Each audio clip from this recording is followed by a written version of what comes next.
Hi hello friends, എല്ലാ കൂട്ടുകാർക്കും മൗനരാഗത്തിൻ്റെ ഇന്നത്തെ റിവ്യൂയിലേക്ക് സ്വാഗതം. അങ്ങനെ നമ്മുടെ കിരൺ ആണെങ്കിൽ വക്കീലിനെയും കൂട്ടി പോലീസ് സ്റ്റേഷനിലേക്ക് എത്തിയിരിക്കുകയാണ്. കാർത്തികയെയും കല്യാണിയെയും കാദംബരിയെയും അവിടേക്ക് വിളിപ്പിക്കുകയും ചെയ്യുന്നുണ്ട്. അങ്ങനെ അതിനുശേഷം ഈ പറയുന്ന CI മാർട്ടിൻ പറയുകയാണ്, കിരൺ അറിയാലോ, ഞാൻ ഇവിടെ ജോയിൻ ചെയ്തിട്ട് ആകെ 2-3 മാസം മാത്രമേ ആയിട്ടുള്ളൂ. എന്നിട്ടും ഇവിടെ നടക്കുന്ന ഓരോ കാര്യങ്ങൾ കണ്ടിട്ട് എനിക്കാകെ അത്ഭുതമാണ് വരുന്നത്. നിങ്ങളുടെ ജീവിതത്തിലുള്ള ഓരോ പ്രശ്നങ്ങളൊക്കെ ഞാൻ അറിഞ്ഞിട്ട് എനിക്ക് ഒരു ഞെട്ടലാണ് വരുന്നത് എന്ന് പറയുന്നുണ്ട്. എന്തായാലും ഈ പറയുന്ന പ്രകാശനും അതുപോലെ തന്നെ എല്ലാവരും വളരെ മോശമായി തന്നെയല്ലേ ആദ്യത്തെ ജീവിതം നയിച്ചിരുന്നത്. അതുകൊണ്ട് തന്നെ ഇപ്പോൾ ഈ അവരെയൊക്കെ കൊന്നതിലൊന്നും എനിക്ക് യാതൊരു പ്രശ്നവുമില്ല. ഈ പറയുന്ന കല്യാണിയെ കൊല്ലാൻ നോക്കിയ ഒരുത്തനാണ് പിന്നീട് കാട്ടിൽ മരണപ്പെട്ട് കിടക്കുന്നത് കണ്ടത്. അതിലൊന്നും എനിക്ക് യാതൊരു തരത്തിലുള്ള പ്രശ്നവുമില്ല. അപ്പോൾ ഇവരൊക്കെ മരിക്കേണ്ടവർ തന്നെയാണ്. അവരൊക്കെ പോകേണ്ടടത്തേക്ക് തന്നെയാണ് പോയിരിക്കുന്നത്. നിങ്ങളൊക്കെ തന്നെയാണ് പുറത്തുണ്ടാകേണ്ടത് എന്നുള്ള കാര്യം ഇങ്ങനെ മാർട്ടിൻ പറയുകയാണ്. അപ്പോഴേക്കും അവിടേക്ക് കല്യാണിയൊക്കെ എത്തുന്നുണ്ട്. അങ്ങനെ ആ സമയത്ത് കല്യാണിയൊക്കെ കരഞ്ഞു നിൽക്കുകയാണ്. അപ്പോൾ കല്യാണി ചോദിക്കുന്നുണ്ട്, സാറേ അച്ഛന് ജാമ്യം കിട്ടുമോ സാറേ എന്നിങ്ങനെ ചോദിക്കുകയാണ്. അപ്പോൾ ദേ വക്കീലല്ലേ ആയിരിക്കുന്നത്, വക്കീലിനോട് ചോദിച്ചു നോക്കിയ കാര്യങ്ങൾ എന്നിങ്ങനെ മാർട്ടിൻ പറയുകയാണ്. അപ്പോൾ പ്രയാസമാണ്, എന്തായാലും നവീൻ വക്കീലിനെ വെക്കാം എന്ന് പറയുന്നുണ്ട്. അതിനുശേഷം എൻ്റെ അച്ഛൻ പാവമാണെന്നുള്ള കാര്യമൊക്കെ ഇങ്ങനെ അവർ പറയുകയാണ്. അതൊക്കെ എനിക്കറിയാവുന്ന കാര്യമാണ്. എന്തായാലും സാറേ ഞാനൊന്ന് ഈ പറയുന്ന മനോഹരൊക്കെ ആദ്യം കൊള്ളരുതായ്മയിലൂടെ നടന്നവനല്ലേ. ഇപ്പോൾ ഈ വിക്രം എന്ന് പറയുന്ന ക്രിമിനലിനെ ഉണ്ടാക്കിയെടുത്തതും ഈ പ്രകാശിൻ്റെ ആദ്യകാലം തന്നെയാണ് എന്നുള്ള കാര്യമൊക്കെ പറയുകയാണ് നമ്മുടെ മാർട്ടിൻ. അപ്പോൾ കിരൺ ചോദിക്കുന്നുണ്ട്, എനിക്കൊന്ന് കാണാൻ പറ്റുമോ സാറേ? അതിനെന്താ പോയി കണ്ടോ എന്ന് പറയുകയാണ്. അങ്ങനെ നമ്മുടെ കിരൺ അവിടെ നിന്നും പോവുകയാണ്. അതിനുശേഷമാണെങ്കിൽ ഇവരോട് 3 പേരോടും ഫയൽ എടുത്ത് കൊടുത്തിട്ട് കോൺസ്റ്റബിളിനോട് ഒപ്പിടിക്കാൻ പറയുകയാണ്. അങ്ങനെ അവർ 3 പേരും അവിടെ ഒപ്പിടുകയാണ്. അതിനുശേഷം അവർ പുറത്തേക്ക് വരുന്നുണ്ട്. അങ്ങനെ പുറത്തേക്ക് വന്നിട്ട് അവരങ്ങനെ കരഞ്ഞു നിൽക്കുകയാണ്. അപ്പോൾ അവിടേക്ക് കിരൺ വരുന്നുണ്ട്. അച്ഛനെ കണ്ടോ എന്ന് ചോദിക്കുകയാണ്. കണ്ടു എന്ന് പറയുന്നുണ്ട്. അച്ഛൻ്റെ മുഖത്ത് യാതൊരു തരത്തിലുള്ള കുറ്റബോധം ഒന്നുമില്ല. കല്യാണി രക്ഷപ്പെട്ടതിലുള്ള സന്തോഷം മാത്രമാണ്. അയാൾക്കിപ്പോൾ നല്ല എന്തൊക്കെയോ ചെയ്തു തീർത്തു എന്നുള്ളൊരു ആത്മസംതൃപ്തിയോട് കൂടിയിട്ടാണ് ആൾ നിൽക്കുന്നത് എന്നിങ്ങനെ പറയുകയാണ്. അത് അച്ഛൻ ഇപ്പോൾ നമ്മൾ വിചാരിക്കുന്നത് അച്ഛൻ്റെ എന്തോ ഒരു മാനസിക നില തെറ്റിയത് പോലെയാണ് എന്നൊക്കെ ഇങ്ങനെ പറയുമ്പോഴും എന്തായാലും നമുക്ക് നോക്കാം, ഇവിടെ നിന്നിട്ട് കാര്യമില്ല. അപ്പോൾ ഞങ്ങൾ വരുന്നില്ല അച്ഛനില്ലാതെ എന്ന് പറയുമ്പോൾ അങ്ങനെ പറയില്ല കല്യാണി, വാ എന്ന് പറഞ്ഞ് നിർബന്ധിച്ചിട്ട് അങ്ങനെ അവരവിടെ നിന്നും കൊണ്ടുപോവുകയും ചെയ്യുന്നുണ്ട്. അങ്ങനെ അതിനുശേഷം നമ്മുടെ അമ്മൂമ്മ കല്യാണിയുടെയും കിരണിൻ്റെയും വീട്ടിൽ അങ്ങനെ സിറ്റ് ഔട്ടിൽ വന്നിരിക്കുകയാണ്. അപ്പോൾ അവരങ്ങനെ കാറിൽ വന്ന് ഇറങ്ങുന്ന സമയത്ത് കാർത്തിക് പറയാണ്, അമ്മൂമ്മ വന്നിട്ടുണ്ടല്ലോ എന്ന് പറയാണ്. അങ്ങനെ വേഗം ചെല്ലുകയാണ് അവരുടെ അരികിലേക്ക്. അപ്പോൾ ആ സമയത്ത് അമ്മൂമ്മ ഒരു വിഷമത്തോടുകൂടി പറയുകയാണ്, മക്കളെ ഞാൻ അറിഞ്ഞു, ഞാൻ കണ്ടു, അവന് ആശുപത്രിയിൽ പോയിട്ട് അവൻ്റെ ബോഡി ഞാൻ കണ്ടിട്ടാണ് വരുന്നത് എന്ന് പറയുമ്പോൾ കാർത്തിക് ചോദിക്കുകയാണ്, അമ്മൂമ്മയ്ക്ക് അവൻ മരിച്ചതിൽ വിഷമമുണ്ടോ എന്ന് ചോദിക്കുകയാണ്. അപ്പോൾ ആ സമയത്ത് അമ്മമ്മ പറയുകയാണ്, എനിക്ക് എന്തിന് വിഷമം? എനിക്കൊരു വിഷമവുമില്ല, അവൻ മരിക്കേണ്ടവൻ തന്നെയാണ്. പിന്നെ എൻ്റെ പ്രകാശിൻ്റെ കൈകൊണ്ട് അവൻ മരിച്ചതിൽ എനിക്ക് വിഷമമുണ്ട്. എനിക്ക് കൊല്ലണമെന്നായിരുന്നു ആഗ്രഹം എന്നിങ്ങനെ പറയുകയും ചെയ്യുന്നുണ്ട്.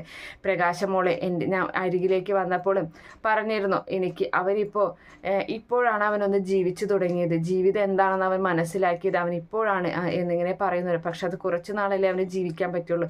എന്താ ഈ പ്രകാശിന് ജാമ്യം കിട്ടുമോ എന്നിങ്ങനെ ചോദിക്കുന്നുണ്ട് അമ്മൂമ്മ. അപ്പോൾ ആ സമയത്ത് ബുദ്ധിമുട്ടാണ്, കിരൺ പറയുന്നുണ്ട്, ബുദ്ധിമുട്ടാണ് അമ്മൂമ്മേ.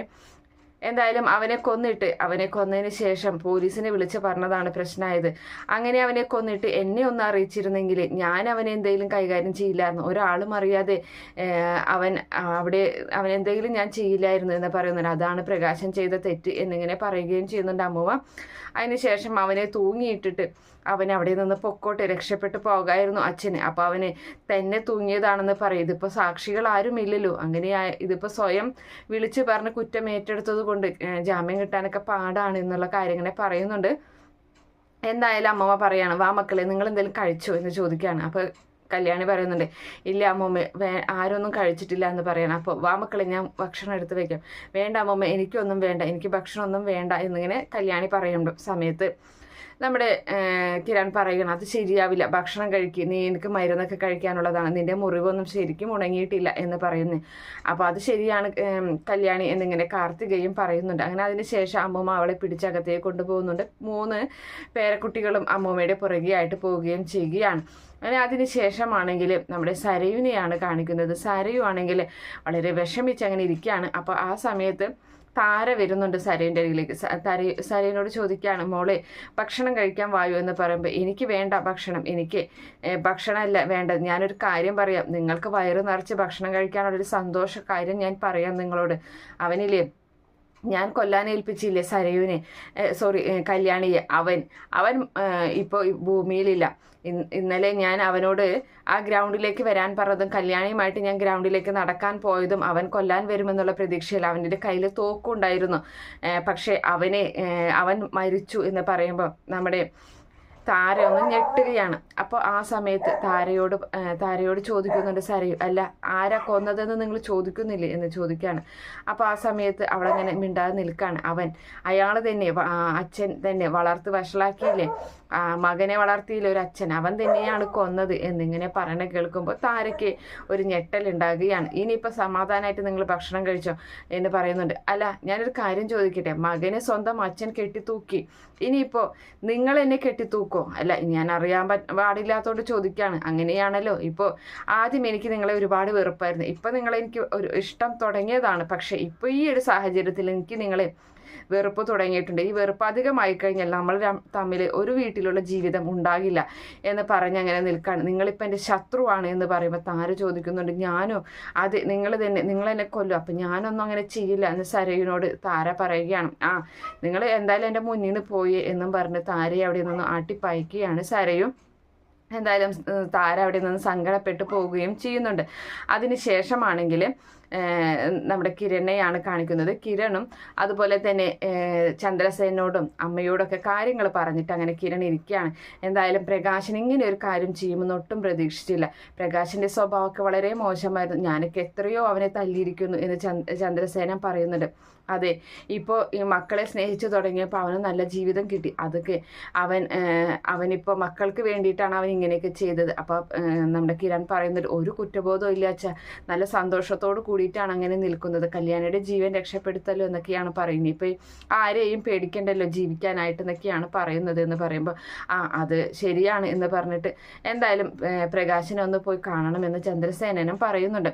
അങ്ങനെ അതിനുശേഷം നവീനോട് സംസാരിച്ചിട്ട് പ്രകാശിന് ജാമ്യം കിട്ടുമോ എന്ന് അന്വേഷിക്കണം, അതിന് വേണ്ട കാര്യങ്ങളൊക്കെ ചെയ്യണം എന്നൊക്കെ ഇങ്ങനെ നമ്മുടെ ചന്ദ്രസേന പറഞ്ഞങ്ങനെ ഇരിക്കുകയാണ്. എന്തായാലും മനോഹറും പ്രകാശനൊക്കെ മാറിയ കൂട്ടത്തിലാണ്, അതുകൊണ്ട് അവർക്ക് എന്ത് സഹായം വേണമെങ്കിലും ചെയ്തു കൊടുക്കണം, അത് നമ്മുടെ ഭാഗത്തു നിന്ന് ചെയ്തു കൊടുക്കേണ്ട ഒരു കാര്യമാണ് എന്നൊക്കെ ഇങ്ങനെ നമ്മുടെ രൂപയും ചന്ദ്രസേനോട് പറഞ്ഞു കൊടുക്കുകയും ചെയ്യുകയാണ്. അതിനുശേഷമാണെങ്കിൽ കാണിക്കുന്നത് കല്യാണിയുടെ അരികിലേക്ക് ഞാൻ പോകട്ടെ, അവൾ വളരെ സങ്കടത്തിലാണ് എന്ന് പറയുന്നുണ്ട് കിരൺ. അങ്ങനെ കല്യാണിയുടെ അരികിൽ ഇരിക്കുന്ന കിരണിനെ കാണിക്കുകയാണ് ബെഡ്റൂമിൽ. അങ്ങനെ ആ സമയത്ത് കല്യാണി കരഞ്ഞുകൊണ്ടിരിക്കുകയാണ്. നീ കരയല്ലേ, എന്തായാലും നമുക്ക് എന്തെങ്കിലും നോക്കാം എന്ന് പറയുകയാണ്. എൻ്റെ അച്ഛൻ ഞങ്ങളെ ഒരുപാട് സ്നേഹിക്കുന്ന കൂട്ടത്തിലാണ്, അതുകൊണ്ടാണ് ഇപ്പം ഇങ്ങനെയൊക്കെ ചെയ്തതെന്ന് പറഞ്ഞ് അങ്ങനെ അവളുടെ സങ്കടങ്ങൾ മാറ്റുന്നുണ്ട് നമ്മുടെ പറഞ്ഞിങ്ങനെ മനസ്സിലാക്കുകയാണ് കിരൺ. അതിനുശേഷം നീ ഒന്ന് കിടന്നുറങ്ങി എന്ന് പറയുമ്പോൾ എനിക്ക് ഉറക്കമൊന്നും വരുന്നില്ല കിരണേട്ടാ, എന്തായാലും നീ കിടക്ക് എന്ന് പറഞ്ഞിട്ട് അവളങ്ങനെ കിടത്തിയിട്ട് അവളുടെ തല വഴി കൈകളിങ്ങനെ തലോടിക്കൊണ്ടിരിക്കുന്നു മുടിക്ക് ഇഴയിലൂടെ. അങ്ങനെ ഒരു ഭാഗം കാണിച്ചിട്ടാണ് ഇന്നത്തെ എപ്പിസോഡ് അവസാനിക്കുന്നത്. ഈ റിവ്യൂ ഇഷ്ടപ്പെടുകയാണെങ്കിൽ ഈ ചാനൽ ഒന്ന് സബ്സ്ക്രൈബ് ചെയ്ത് സപ്പോർട്ട് ചെയ്യുക. Okay friends, bye, thank U.